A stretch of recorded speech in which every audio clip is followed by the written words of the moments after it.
အားလုံးမှတ်ထားကြပါဖျဲသီးအညာကြီးတာတွေမဝယ်ပါနဲ့အခွန်ထူပြီးစားလို့မကောင်းဘူးဝယ်မယ်ဆိုအညာသေးတာဝယ်ပါအခွန်ပါပြီးအသားထူတဲ့တခွားဖျဲဝယ်ရင်လိတ်လေဖျဲသီးကပိုချူလေပဲဒူရင်းသီးဝယ်ရင်အောက်ပိုင်းအချွန်တက်များတာကိုမဝယ်ပါနဲ့အသားနဲ့တဲ့အကာရန်ကြီးလွန်းနဲ့ဝယ်မယ်ဆိုရင်ဝိုင်းဝိုင်းလေးဟာဝယ်ပါအသားများတယ်မဝယ်ခင်အစူးနှစ်ခုလောက်ညှစ်ကြည့်အတူတူထိမိရင်မှဲ့ပြီးငပြောသီးထက်ရောက်စိမ့်ပြီးအလဲဝါတာမဝယ်ပါနဲ့ခေါင်းကနေအဆုံးထိဝါတာကမှပုံမှန်ဖြစ်ပါတယ်ဒါပေမဲ့နှစ်ဖက်လုံးအစိမ်းအောင်တန်းနေတာဖော်ပြနေတာကမှဲစည်းထိုးထားတယ်ဆိုတာပါပဲလိမ္မော်သီးကိုအညာမျက်စိကြည့်တာမဝယ်ပါနဲ့ဒီထဲမှာလိမ္မော်သီးသေးသေးလေးထက်ရှိသေးတယ်သူကသူ့ရဲ့ရေတက်တွေကိုစုပ်ယူလိမ့်မယ်ဝယ်မယ်ဆိုအညာမျက်စိသေးတာကိုဝယ်ပါပန်းသီးအဆက်ပါတာမဝယ်ပါနဲ့ဝယ်မယ်ဆိုအရှည်လိုက်အရာဖြစ်တာကိုဝယ်ပါကျွတ်ပြီးချိုတယ်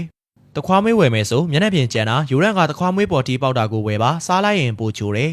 ငကမောက်သီးဒီလိုဝါတာကိုရွေးရမယ်အရွက်တွေအကွာဝေးကျယ်နေတာအရေးများပြီးအရသာကောင်းတယ်စပစ်သီးရွေးမယ်ဆိုအောက်ဆုံးကတစ်ခုကချိုရင်တကိုင်းလုံးကချိုပါတယ်တရက်သီးရွေးမယ်ဆိုရှေ့ထားရွေးရမယ်အဝိုင်းကအမအစိတ်ကြီးတယ်အရှေကအတီအစိတ်သေးတယ်အတီးများတယ်